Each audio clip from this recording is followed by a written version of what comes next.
السلام عليكم ورحمة الله إخواني المشاهدين، نتمنى إن شاء الله تكونوا بخير وعلى خير. رمضان كريم بالصحة والسلامة والعافية. نتمنى الإخوان تاع إن شاء الله يكونوا بخير. إخواني في القناة، تحية لهم، تحية لجميع المتابعين المشاهدين. الإخوان، كاين شي إخوان كيكومونتيو بالنسبة للكومونتير، وكيقول لك هاد الثمن راه خيالي ولا هذا ولا هذا. شوفوا الإخوان، الله يجازيكم، راه كل حاجة بثمنها. راه اللي بغى الجودة وبغى إتقان وبغى الحاجة ما تعاودش، راه الثمن ديالها زايد. و سي نورمال، غادي شحال من واحد غيقولك راه الثمن زايد طالع.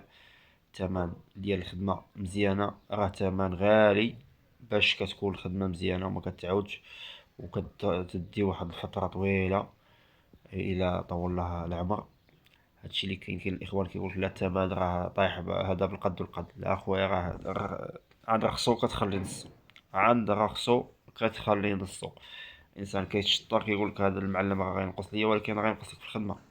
خصك معلم عنده الكفاءه ويخدم لك بجميع البرودويات اللي هما يعني على حسب المحل، على حسب الجو ديال المحل.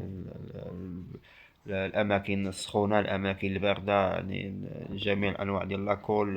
كيفاش الكارو كيتخدم، كيفاش كيتحفروا بلاصه الضوء، كيفاش يحفروا بلاصه الماء، كيفاش يعني من البدايه للنهايه، باش يعطيك واحد الجماليه ديال واحد المحل. راه المعلم كيطلب الثمن، ومن راسي انا وجبد. الا ما كانش الثمن، ما كنخدموش للانسان.